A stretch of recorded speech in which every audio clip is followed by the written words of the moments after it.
Estás escuchando Milenio 3 por Aluka Nanika. 30 años de la muerte de John Lennon. Así, de esta forma damos un giro. Esto es como un giro a contracorriente en la autopista nacional. Pero así es, Milenio 3. Y ahora, nuestro siguiente objetivo. Una de las mentes brillantes, dicen algunos. Otros que no. Otros que su ecologismo y su forma de ver la vida eran ya un peligro para el sistema establecido. Hay quien dice que fue víctima de un simple loco. Otros que había una razón oculta para eliminar hace 30 años, en las puertas del Dakota, a John Lennon. Y esta semana hemos hecho introspección en John Lennon. Además hemos querido dejar pasar unos días, ¿verdad, Santi? ¿Verdad, Carmen? Porque, claro, todo el mundo estaba con la efeméride. Y al final, hay que decir, muchas personas se repetían. Si ya sabemos lo que pasó y quién era John Lennon. Pero, ¿sabemos quién era John Lennon? Pues creo que esta noche vamos a conocer a otro John Lennon. Primeras sorpresas, por ejemplo, que interesan a los milenarios. John Lennon, chicos, todo vuestro, y el contacto con el misterio. Carmen ha estado, bueno, pero fuera de sí con John Lennon esta semana. Yo la veía hipnotizada por varios libros, documentos, cosas. Hay un libro de 1000 páginas que tienes en la mano, ¿sí?, que te has bebido y que estaba Carmen ahí apoyada, subrayando cosas, y me decía, tú sabes que, y comprobando, conexión. Le puede interesar esto a nuestro compañero Nacho Ares también. Conexión de John Lennon, por ejemplo, con el imperio de la muerte antigua. Egipto y Lennon y Yoko Ono van a estar más unidos de lo que la gente cree. Así que primera página del expediente, Santi, Lennon y el misterio. Hay más misterio del que podamos imaginar en un principio. Pues sí, lo decías bien, Iker. Casi todo el mundo conoce a John Lennon. Lo que pasa es que hay situaciones en su vida que son un poco desconocidas. Y este libro, por ejemplo, el que hacías mención, Las muchas vidas de John Lennon, de Albert Goldman, él lo escribe en 1988, pero es una edición, la que se publica ahora, una nueva reedición, la que se publica a los 30 años de la muerte de John Lennon, en la que se revelan muchas cosas. Por ejemplo, cómo era la vida íntima de John Lennon con Yoko Ono en su casa, en el Dakota, en el edificio Dakota. Entre ellas, como bien apuntabas, había un salón que llamaban el Salón de la Pirámide, porque estaba dedicado a Egipto por completo. ¿Dentro de la casa del Dakota? Dentro del Dakota. En el mismo Dakota, en ese salón, por ejemplo, había un escritorio que era de estilo egipcio. En las patas tenía relieves realizados en marfil. Y en esos relieves había, por ejemplo, la cabeza de Ibis, de Tot, el disco, la cobra, el símbolo alado del sol. Y fíjate, la silla donde se sentaba Yoko Ono todas las mañanas, pues para hacer las llamadas de teléfono que tenía que realizar, para cerrar las entrevistas de su marido, era una réplica exacta del trono que se encuentra en la tumba de Tutankamón. Es más, ahora estoy viendo yo a Lord Carnarvon y a Carter entrando por ese túnel cuando dice, ¿qué está viendo? Y le responde Howard Carter, en uno de los momentos históricos, ¿no?, de la arqueología. Cosas maravillosas. Y casi lo primero que ve, o de lo primero que ves, es una especie de pequeño trono asiento. Hubo una época, además, que les dio por comprar arte. En un principio no sabía lo que compraban, le estimaron con varias obras de arte. Y fíjate, había dos personas muy cercanas a ellos que también querían sacar tajo del dinero que tenían John Lennon y Yoko Ono. Y para ello, como a través de diferentes especialistas podían saber lo que valía una obra de arte de verdad, en el mercado egipcio, al contrario, no se podía saber. Ellos ponían el precio y así se podían quedar con una parte. Y en un momento dado le proponen comprar una momia egipcia que, según decían, una momia de verdad, con su sarcófago.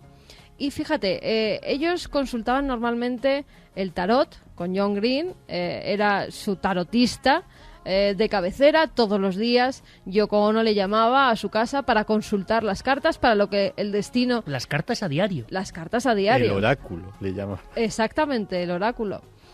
Y el oráculo, como bien dice Santi, le dijo que sí, que tenía que comprar ese sarcófago porque había algo extraño en él y podía ser incluso una momia perteneciente a lo que ella fue en otra vida. Ella, Yoko Ono, estaba segura de que en otra vida había sido la reencarnación de una reina egipcia y creía que había encontrado el sarcófago donde estaba el cuerpo de esa momia, y lo compró. Esa conexión con la ultratumba que llega, incluso, si no me equivoco, Carmen, estamos visualizando el apartamento del Dakota y lo que tenían. que yo no acabo de entender a veces la pasión por el arte macabro. Sí, por el arte funerario, cierto arte. Entiendo que se pueden tener ciertas piezas, pero me choca. Tener una momia me choca. Y como me choca tener un manto que envuelve un fardo funerario o una momia nazca o paracas, me extraña tenerlo tan pegado a la muerte, ¿no? Otra cosa es una escultura. Pero tenían incluso un pectoral funerario egipcio de niño. Tenían un pectoral de oro que había pertenecido a un niño, por lo menos eso le habían dicho. No se sabe muy bien si muchas de las piezas que tenían eran réplicas o verdaderamente habían sido sacadas de tumbas egipcias, porque también hubo ocasiones en las que ellos pusieron dinero para llevar a cabo excavaciones clandestinas en Egipto y quedarse con todo lo que había en las tumbas. ¿Ellos financiaron a huaqueros en Egipto? Totalmente. Lo que pasa que les salió mal la jugada y esos huaqueros egipcios lo que hicieron fue poner una tienda en otro país y dedicarse a vender las cosas que habían sacado de esa excavación. Como para cierto de los huaqueros. Bueno, pues seguimos indagando en el John Lennon que casi nadie conoce. Me sorprende, Santi, esa conexión con la astrología, esoterismo, tarotismo a diario. Y con otras cosas, porque el libro que tiene Carmen es una de las biografías más atroces, más descarnadas y más reales de una cosa que mucha gente ha querido obviar, que es el lado menos bonito de John Lennon. Como todas las figuras muy mitificadas, siempre se ha destacado mucho las luces, que las hay, muchas e intensas, pero como todos los seres humanos, el personaje también tenía sus sombras. Es un personaje que ya tiene poco que ver con el Beatle. Sí, forma, de ¿no? hecho es una persona que entra en una serie de procesos que podríamos denominar autodestructivos sin ningún tipo de dudas. Uno de ellos, curiosamente, es el de la historia de amor y desamor peor contada de la historia, que es la historia con su mujer Yoko Ono. Obviando todos los incidentes domésticos que podían ser curiosos, pero que no tienen nada que ver, digamos, con lo nuestro, era intensamente infeliz y buscaba muchas vías de escape a esa infelicidad. Una de ellas, aparte de, lógicamente, pues alcohol, drogas, etcétera, etcétera, es que se hace adepto de una tendencia nueva era que hay muy en boga en los Estados Unidos de la época, que es el Dream Power. El Dream Power era una forma de entrenarse para tener sueños lúcidos y se convierte en un experto en la materia. John Lennon era un experto en sueños lúcidos. Sí, se programaba todas las noches con una sofisticada técnica de autohipnosis para soñar lo que quería. Dicen los biógrafos que básicamente lo que soñaba era con otras mujeres, pero el caso es que lo conseguía. Claro, eso casi se convierte para él en algo tremendamente adictivo, casi como cualquier droga, hasta el punto... Casi como una escapada virtual. Sí, y Yoko Ono tiene la poco feliz idea de que dice, bueno, pues ya que te dedicas a esto, lleva un diario de sueños. ¿Qué sucede? Que prácticamente se pasa 16 horas al día que cuando no está durmiendo está escribiendo sobre lo que sueña, con lo cual está viviendo durante una buena etapa de su vida en un mundo completamente onírico e irreal.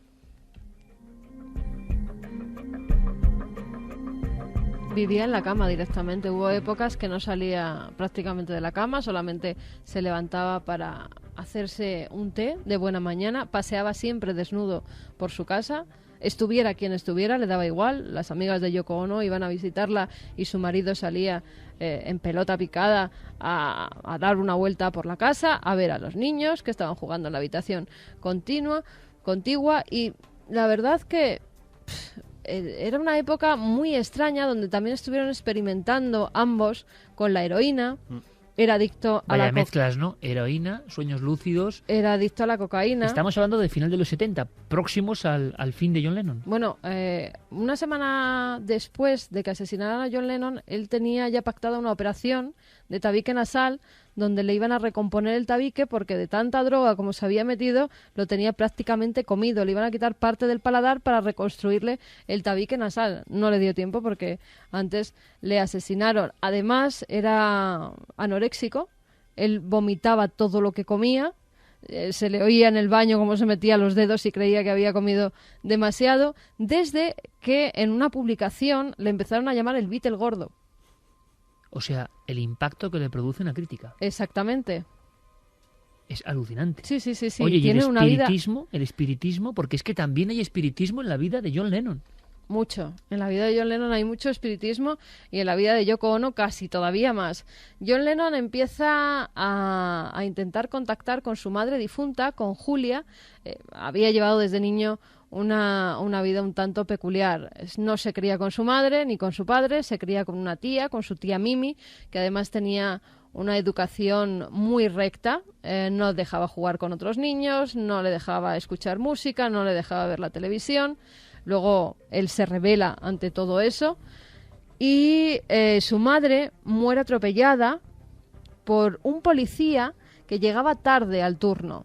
Ese policía la atropella y la deja allí en la carretera muerta.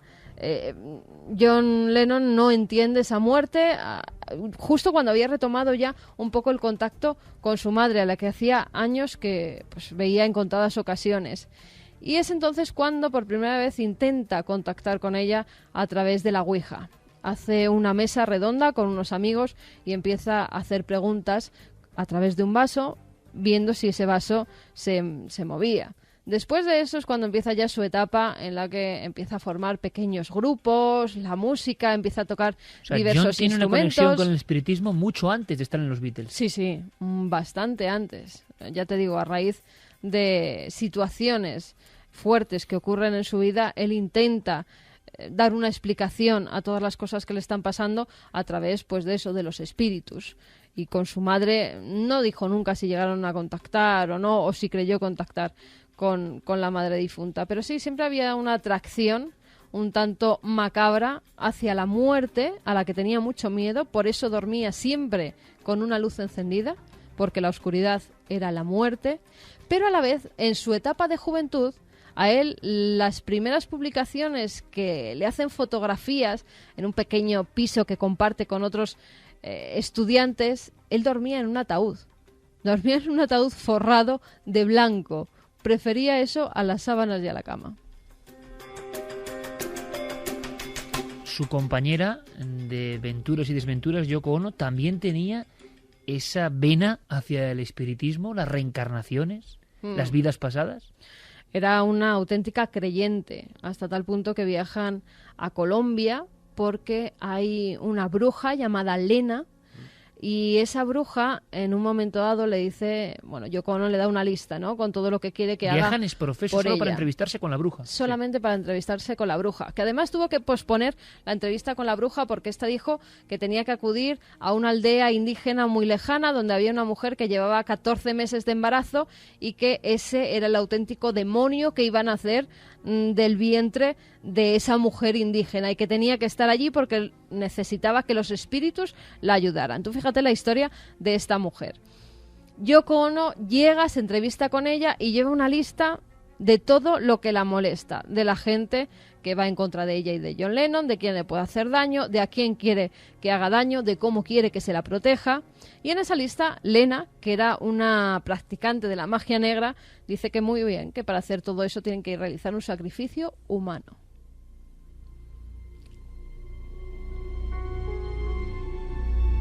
Vais a perdonar mi ignorancia absoluta sobre John Lennon. Sé las canciones, la historia de los Beatles y quizá, yo no lo sé, quizá para gran parte de nuestra audiencia esto sea más o menos conocido. Yo no lo sé, yo desde luego lo desconocía y me estoy quedando absolutamente, en fin, frigorizado, ¿no? A pesar del calor que hace en el estudio, ¿no?, de la cadena SEAT. ¿Y qué pasa? Pues qué pasa, que Yoko Ono se lo piensa bastante, además tiene que firmar un pacto con el diablo. El pacto se realiza, no lo firma ella porque en el último momento no se atreve, matan a un animal. Un pacto en plan documento de brujería, como se hacía antiguamente. Sí, totalmente. Un pacto con el maligno en el que matan a una paloma, era, si no recuerdo mal, untan una especie de palo que le serviría como lápiz y con esa sangre mojada en el animal firman el pacto con el maligno. El sacrificio humano no lo llegan a hacer porque Yoko Ono se niega dice que le da bastante miedo, aunque también le daba miedo que esa bruja hiciera todo lo contrario, por no aceptar el pacto, que la maldición recayera sobre ella. Con lo cual estaba, al ser muy creyente en toda la brujería, en toda la magia, pues tenía un poco de temor en lo que la pudiera Esa pasar. bruja colombiana tenía manos gigantescas con 6 dedos.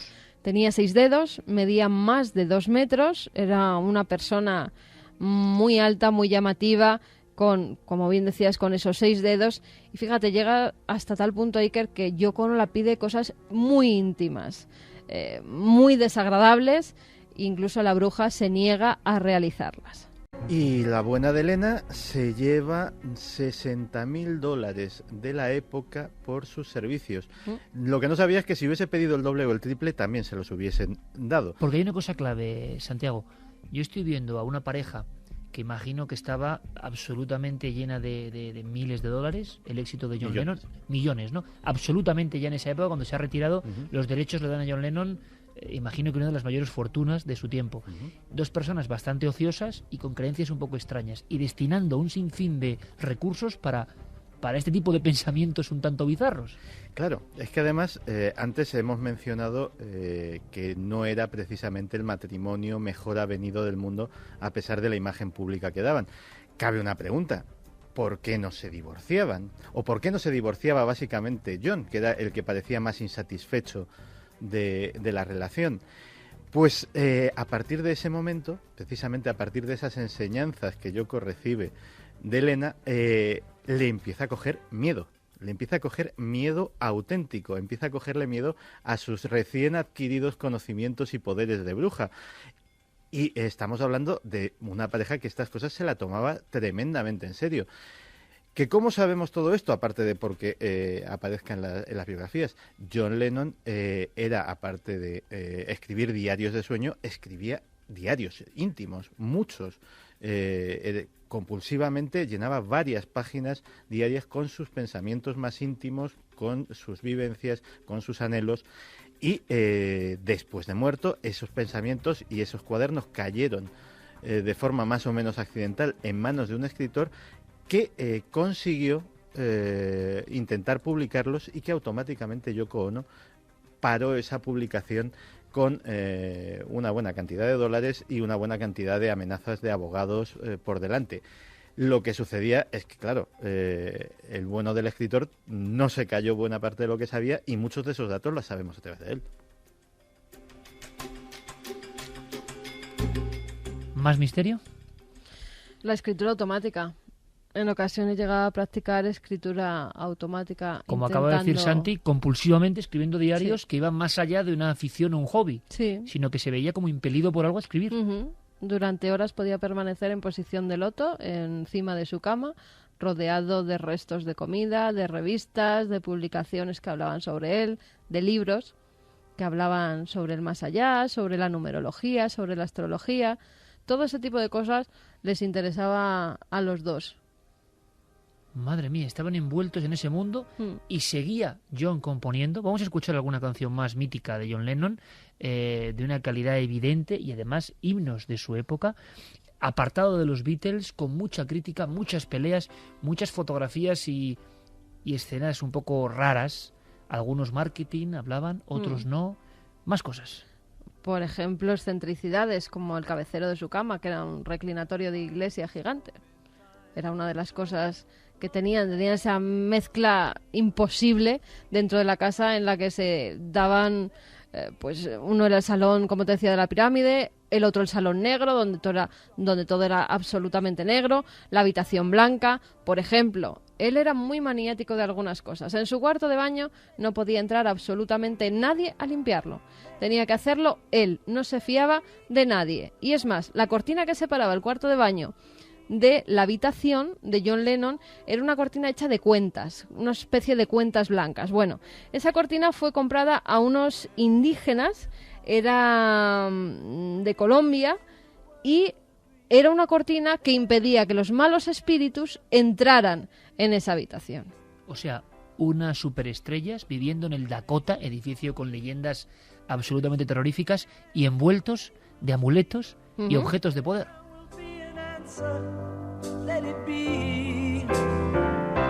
Pero además, si tenía poco con sus problemas, digámoslo así, paranormales, John empieza a ponerse seriamente paranoico con la vigilancia que el FBI le está haciendo.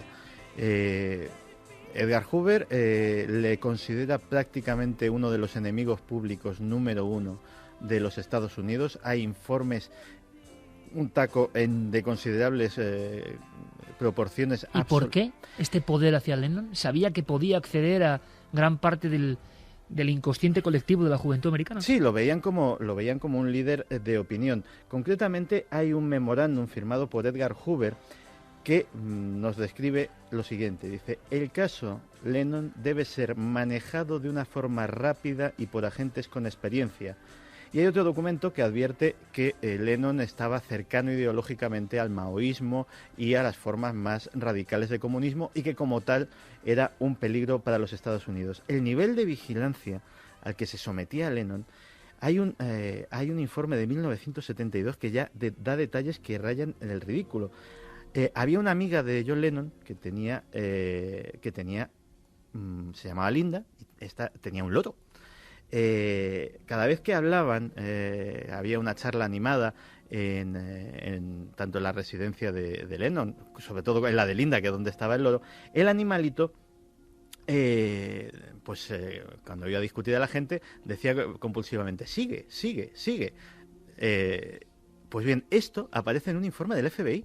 En un informe del FBI que no tiene otros datos y que está con un sello de confidencial y que no fue desclasificado hasta 25 años después. Y nos queda por saber algo de esa fecha trágica de diciembre del año 80, cuando Mark David Chapman atenta en ese lugar lúgubre de verdad, que es el Dakota, que es así. Tú me has contado algo, Santi, que de verdad son de esas cosas que serán así, no serán así, se contaron así, pero ponen los pelos de punta. Que es la extraña premonición. Algo ocurre cuando John Lennon se encuentra con Mark David Chapman, no el día del asesinato, sino el día anterior. Que es cuando se toma esa célebre foto, la única foto que hay, que se tomó absolutamente por casualidad. Cualquiera de nuestros amigos que tenga internet tardará muy poco en encontrarla, que es la foto en que John Lennon está firmándole un ejemplar de Double Fantasy, de su último disco, a Mark David Chapman, que está en el fondo con una medio sonrisa extraña y con una cara bastante inquietante, todo hay que decirlo. Y es que lo pilla a la salida del edificio Dakota y se acerca como un fan más con el disco en la mano. John, he comprado tu disco, me ha encantado, fírmamelo. Y John Lennon accede, coge el disco, lo firma, se lo devuelve y cuentan los que estaban presentes en aquella escena que cuando se lo devuelve lo mira a los ojos y le dice: ¿quieres algo más? Chapman se muestra un poco turbado y dice: no, nada más. Y Lennon insiste: ¿de verdad no quieres algo más? Y dice: no, está bien así. ¿Qué quería decir? Eso no era una actitud normal en John Lennon.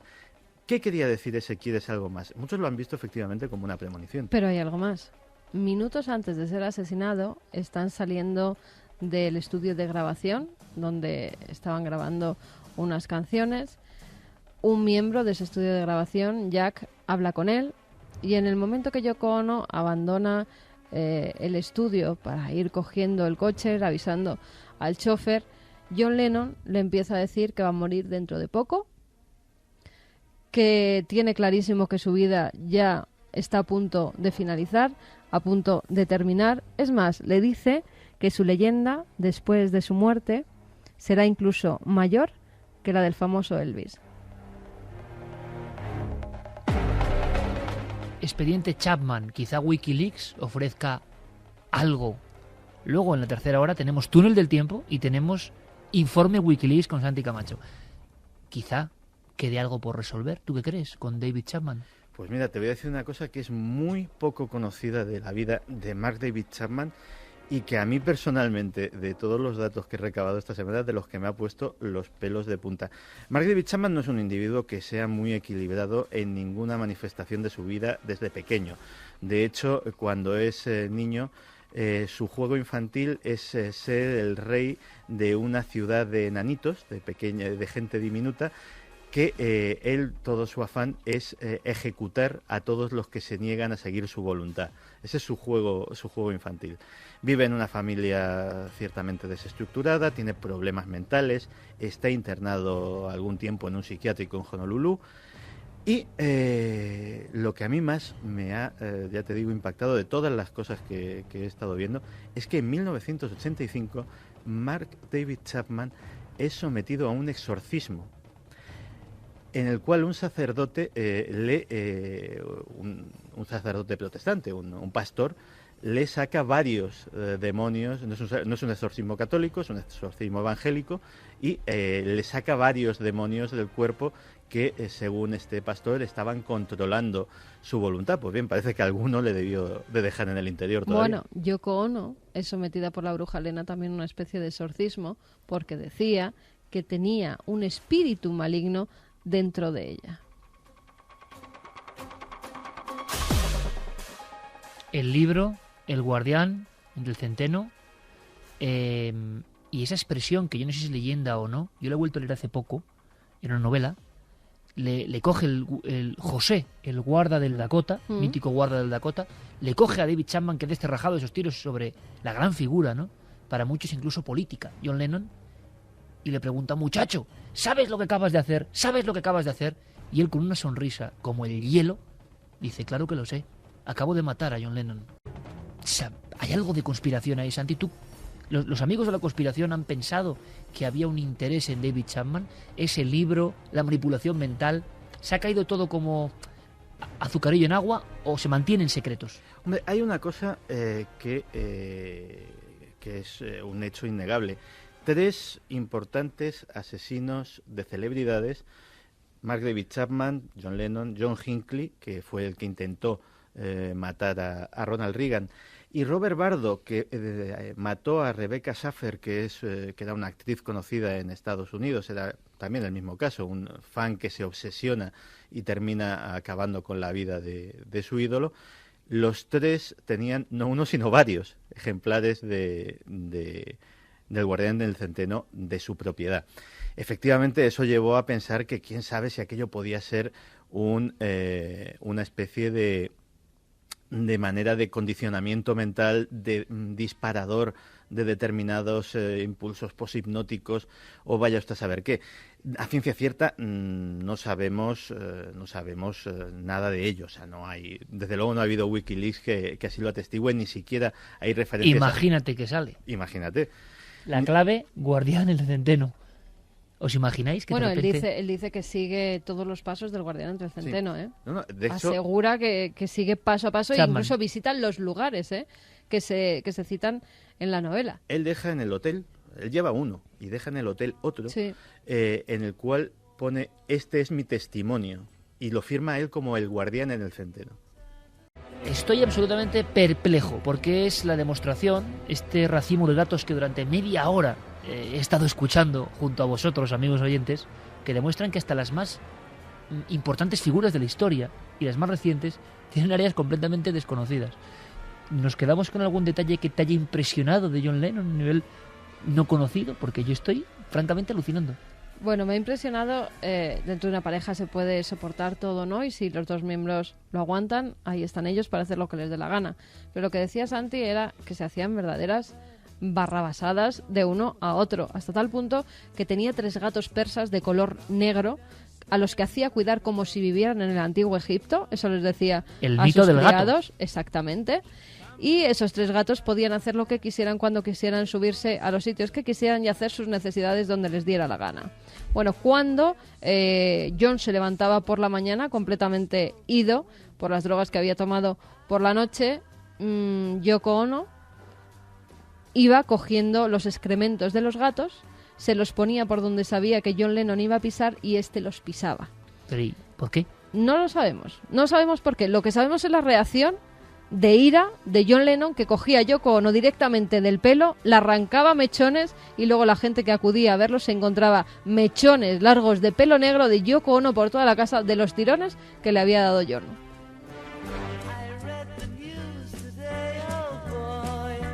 ¿Interesaba a alguien del sistema la desaparición de John Lennon? Interesaba a mucha gente. De hecho, algún día deberíamos hablar de una cosa que se llamó en su momento la Operación Caos, que fue un plan del FBI para neutralizar de alguna manera la contracultura americana. Pero es una historia muy corta para el poco tiempo de hora que nos Bueno, queda. yo os felicito a los dos, sinceramente. Me voy a poner a escuchar a John Lennon. Mira qué Y maravilla. hay porque muchas más cosas, otro día las contaremos porque se han quedado 1000 cosas en el tintero. Pues de verdad que es sorprendente. Expediente John Lennon, y ojalá Wikileaks nos dé sorpresas, ¿no? Como de repente ponernos ahí, Wikileaks o quien sea, la verdad oculta sobre esta historia. Nos despedimos, eso sí, con un genio. Y volvemos después de las noticias con un montón de información, un montón de cosas que os van a interesar.